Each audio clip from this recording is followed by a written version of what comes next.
Eu sou o caminho, a verdade e a vida. Ninguém chega ao Pai senão por mim.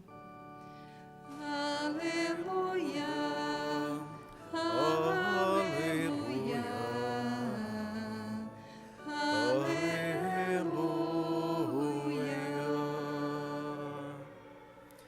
O Senhor esteja convosco. Ele está no meio de nós. Proclamação do Evangelho de Jesus Cristo segundo Lucas. Glória a vós, Senhor. Naquele tempo, Jesus atravessava cidades e povoados, ensinando e prosseguindo o caminho para Jerusalém. Alguém lhe perguntou: Senhor, é verdade que são poucos os que se salvam? Jesus respondeu: Fazei todo o esforço possível para entrar pela porta estreita, porque eu vos digo que muitos tentarão entrar e não conseguirão. Uma vez que o dono da casa se levantar e fechar a porta, vós do lado de fora começareis a bater, dizendo: Senhor, abre-nos a porta. Ele responderá: Não sei de onde sois. Então começareis a dizer: Nós comemos e bebemos diante de ti, e tu nos ensinastes em nossas praças. Ele, porém, responderá: Não sei de onde sois. Afastai-vos de mim, todos vós que praticais a injustiça. Ali haverá choro e ranger de dentes, quando virdes Abraão, Isaque e Jacó, junto com todos os profetas do reino de Deus, e vós, porém, sendo lançados fora. Virão homens do Oriente e do Ocidente, do Norte e do Sul, e tomarão lugar à mesa no reino de Deus. E assim, há muitos que serão os primeiros, e primeiros que serão os últimos. Palavra da salvação.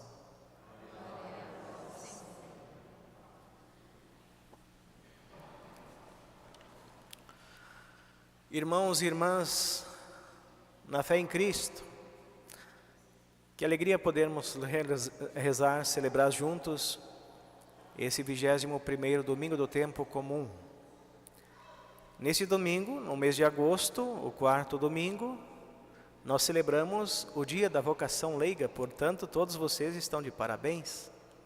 Um grande abraço, vamos dedicar essa missa, essa Santa Missa, para vocês, na intenção da vida e do apostolado que vocês exercem no cotidiano, na casa, nas escolas, no trabalho, né, na vida de relação com os amigos. Lá onde o sacerdote, o religioso ou a religiosa não pode chegar, vocês estão ali como presença divina, como presença da igreja. E graças a vocês, então, que a igreja de nosso Senhor Jesus Cristo chega a todos os ambientes. A liturgia da palavra de hoje nos coloca diante de uma pergunta que todos nós já fizemos.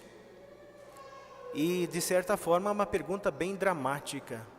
Senhor, quem vai se salvar? São muitos os que se salvam? Ou são poucos? Nós estamos no santuário da Divina Misericórdia. E a gente tem que dizer realmente que Deus é de infinita misericórdia.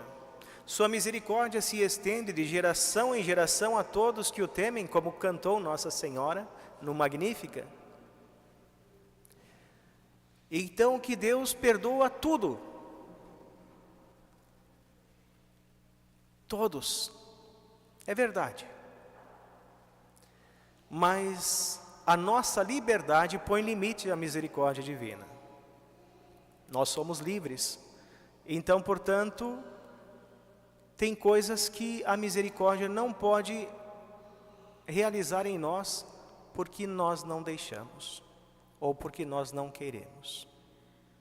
Mas enfim, a resposta, essa inquietação, revela a preocupação de muitos de nós. Quantos vão conseguir entrar no reino de Deus?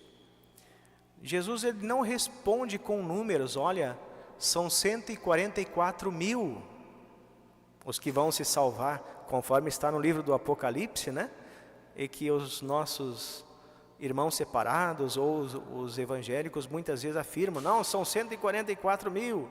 Se fosse esse número, nem eles não alcançam mais, já passou também. É um número simbólico, né? É um número simbólico, 12 vezes 12 vezes 1000, quer dizer, o número dos que se salvam, a salvação é para todos.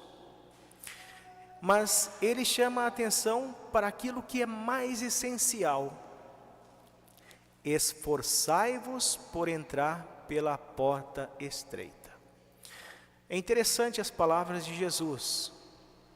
Essa inquietação está dentro de cada um de nós. No entanto, ele nos diz claramente, fazei todo o esforço possível, tudo o que vocês puderem, para entrar pela porta estreita, porque amplo, grande é o caminho que conduz à perdição, porque muitos de nós tentaremos entrar e não vamos conseguir. Não é para aqueles que não estão fazendo nenhum esforço, não, para aqueles que estão tentando, mas não vão conseguir. Por quê? O que é preciso então? A primeira leitura, Deus revela que a vontade de Deus é salvar a toda a humanidade. Ele tem um Filho único, e Ele enviou o seu único Filho. Se não fosse para salvar a toda a humanidade, olha, o sacrifício que Deus realizou por nós. Então o profeta Isaías nos mostra um horizonte maravilhoso. Deus reúne homens, mulheres de todos os povos, línguas e nações. A salvação não é um privilégio reservado somente para o povo judeu, como aquele povo pensava naquela época. Nós somos o povo de Deus, o povo escolhido, e o Messias virá para nós. A salvação não é um privilégio reservado para poucos, mas um dom aberto para toda a humanidade. A imagem no livro do profeta Isaías é grandiosa. Virão povos de toda parte, virão povos para contemplar a minha glória, do oriente, do ocidente, do norte e do sul. E não apenas isso, entre os povos o Senhor suscitará sacerdotes. O plano de Deus, ele é universal. Ele quer que a casa de Deus esteja cheia, mas para participar desta festa, não basta simplesmente estar perto de Jesus. É preciso entrar pela porta que Ele mesmo nos abriu, nosso Senhor Jesus Cristo. Em João capítulo 10, Jesus diz, eu sou a porta. Quem entrar por mim será salvo. Quando ele fala que ele é o bom pastor, que ele é a porta das ovelhas, né? A segunda leitura, São Paulo, na carta aos Hebreus, nos recorda que esse caminho não é feito de facilidades. Outra vez nós podemos dizer entre os outros irmãos separados, outras igrejas, mas também entre os católicos.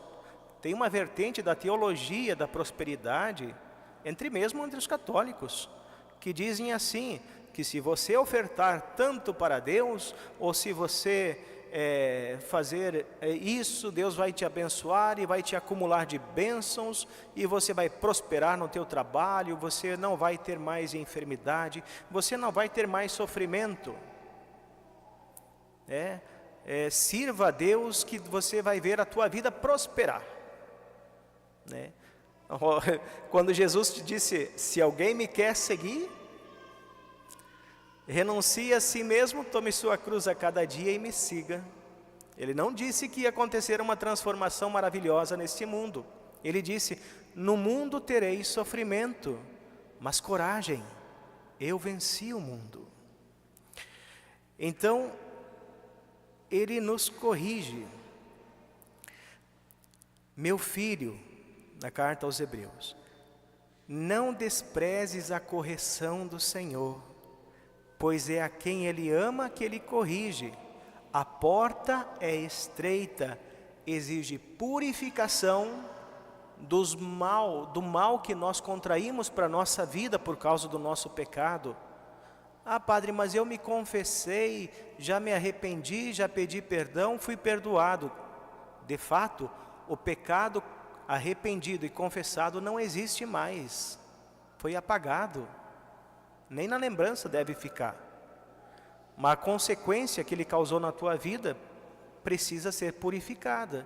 E isso exige o quê? Renúncia do caminho do mal, renúncia dos apegos, renúncia dos pecados. E isso dói. Isso é difícil. Isso é purificação, é purificador. Exige conversão, mudança de vida, exige esforço. É um caminho que é para cima. Queremos chegar ao céu, então é subida. Não é largar as cordas. Se nós largarmos as cordas, nós vamos descer. E para baixo não é bom. Não é bom, né?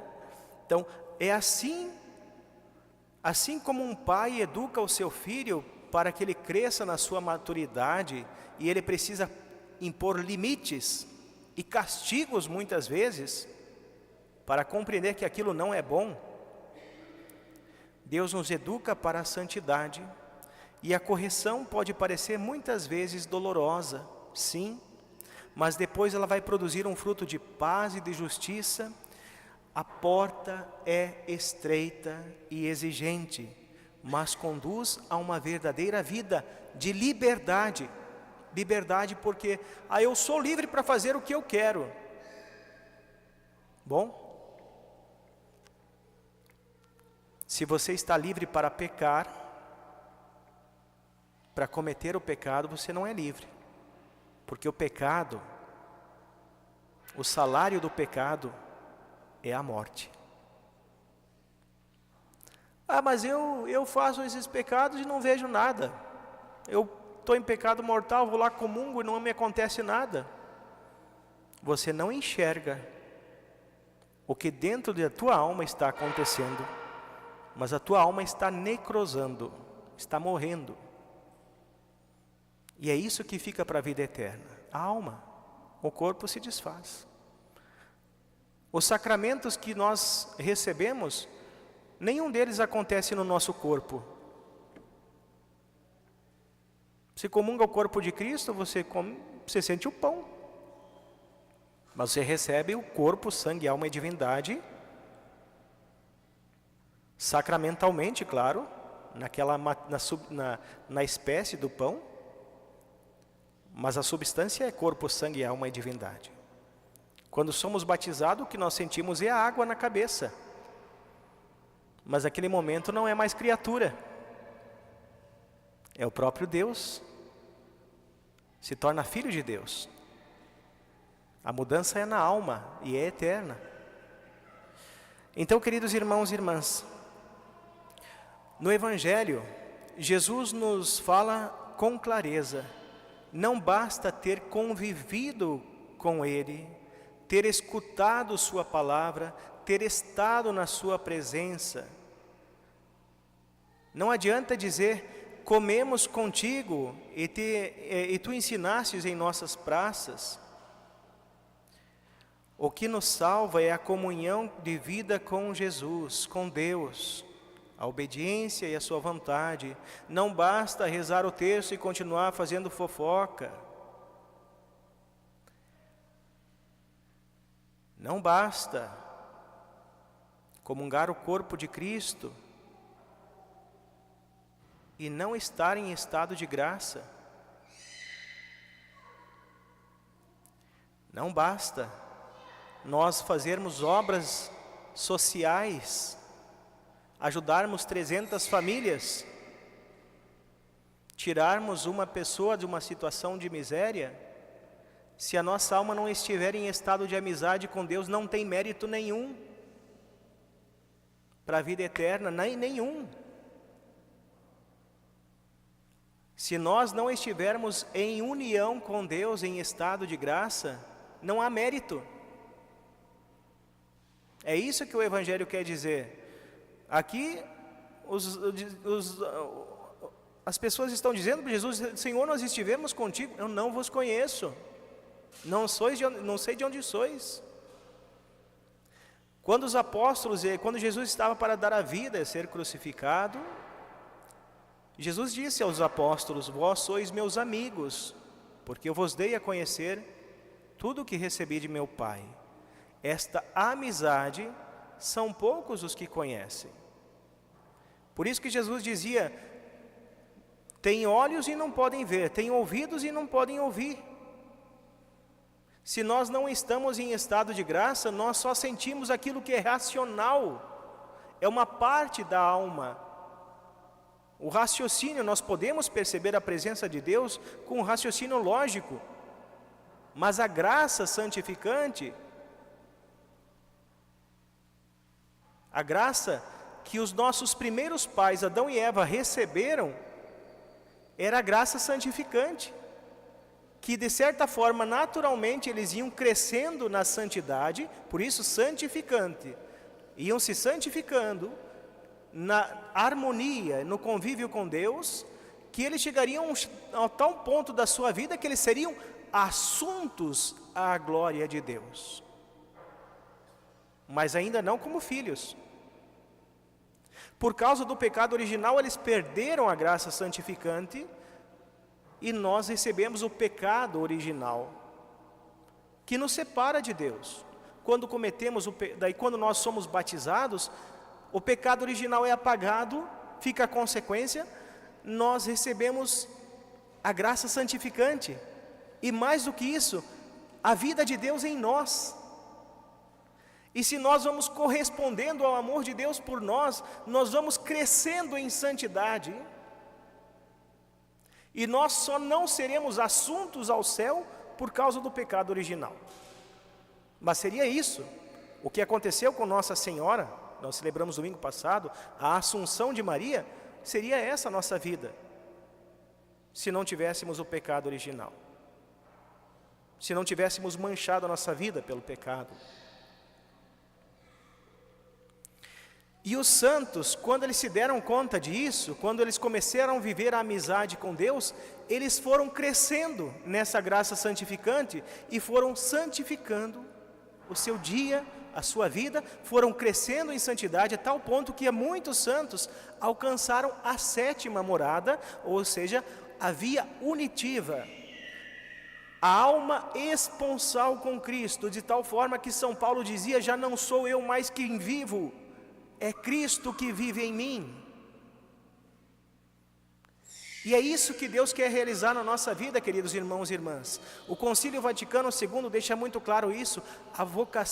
Todo batizado tem a vocação universal à santidade. Senhor, são poucos os que se salvam, fazei todo o esforço possível. Padre, mas então o que eu preciso fazer?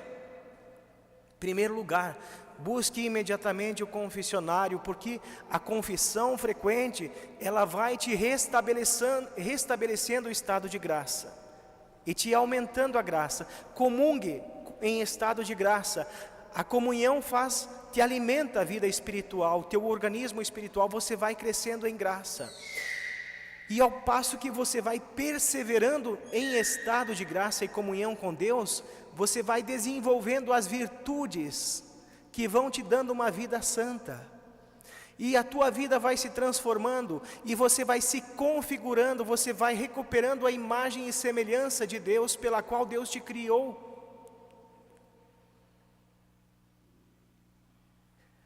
Observa os meus mandamentos. Jesus diz: todo aquele que me ama guarda os meus mandamentos, meu Pai o amará e nós viremos a Ele, e nele faremos a nossa morada, nós habitaremos o seu coração. Quem está em estado de graça sabe que essa presença é verdadeira e consegue ver o que os olhos não podem ver. E aí, todo sacrifício, toda renúncia, todo desapego não é pesado. Aí alguns dizem assim: mas não precisa, para servir a Deus, não precisa fazer tudo isso. rezar o terço todo dia, ir na missa todo domingo, fazer isso, fazer aquilo, agora está virando beato. As pessoas não veem, têm olhos e não veem, têm ouvidos e não ouvem, mas aqueles que estão em estado de graça conseguem perceber, é muito pouco por aquilo que Ele fez por nós, por aquilo que Ele está fazendo em nossa vida. Então deseja dar mais para Deus, mais para Deus. E aonde houver um santo, arrasta uma multidão de pecadores para Deus. Mas onde houver uma pessoa que mergulha no pecado, também arrasta uma multidão de pessoas para o mau caminho. Por isso nós precisamos rezar nesse mês vocacional, para que os sacerdotes permaneçam firmes na sua vocação, porque quando um sacerdote desiste da vocação, muita gente cai. Quando um religioso desiste, muita gente cai. Mas quando um leigo também abandona a sua vocação à santidade, a sua família desmorona. E hoje nós queremos rezar pelos leigos, para que encontrem um estado de graça, de amizade e perseverem nesse caminho. Como que nós vamos fazer isso, Padre? É necessário trilhar um caminho. Por isso o sacerdote está aqui como pastor e guia, para dar uma direção espiritual para as ovelhas que lhes são confiadas. Próximo final de semana nós vamos fazer um retiro, o mistério da Santíssima Trindade, e é justamente esse tema, é o início de uma vida, de um caminho espiritual, e depois a gente vai trilhando, vagarosamente.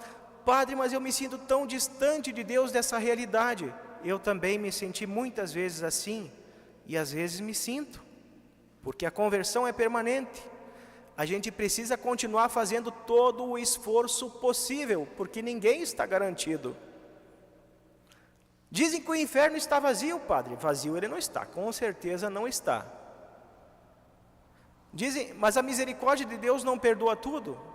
Perdoa, mas o problema é que as pessoas não fazem todo o esforço possível para entrar no reino dos céus.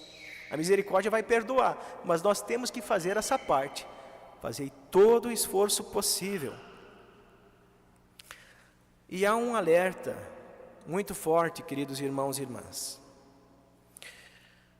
Muitos vão tentar entrar e não conseguirão, porque se acomodaram na fé. Mas eu vou fazer aquilo que eu já me comprometi. Não buscam crescer, estudar, aprender, porque se aprende que tem que renunciar isso, mas melhor parar por aqui. Quanto mais você vai estudar, mais você vai ver que precisa continuar batalhando. Isso é bom, é exigente. É possível estar perto de Jesus sem realmente entrar em amizade com Ele. Por isso, muitos estão iludidos de que estão em paz com Deus. Eu mesmo posso, de repente, se eu relaxar, se eu parar de batalhar, é um perigo para todos nós. É possível conhecer a liturgia, as orações, os ritos e não ter um coração convertido realmente. Por isso Jesus conclui com uma inversão surpreendente. Há muitos que serão os primeiros e primeiros que serão os últimos. Os judeus pensavam que a salvação viria para eles e estavam muito seguros disso. Quando Jesus veio anunciar o reino de Deus, eles não quiseram aceitar, porque eles estavam muito seguros da salvação. Quem aceitou? Os pecadores, os excluídos, os pagãos, acolheram a mensagem de Jesus, mudaram de vida, viveram unidos a eles. Por isso que Jesus diz: muitos virão do Oriente, do Ocidente, do Norte, do Sul e se sentarão à mesa do Senhor. Nós podemos também estar seguros da nossa salvação, e isso é um perigo. Nós precisamos pensar, será que eu estou realmente fazendo todo o esforço que eu posso para ser salvo? Louvado seja nosso Senhor Jesus Cristo.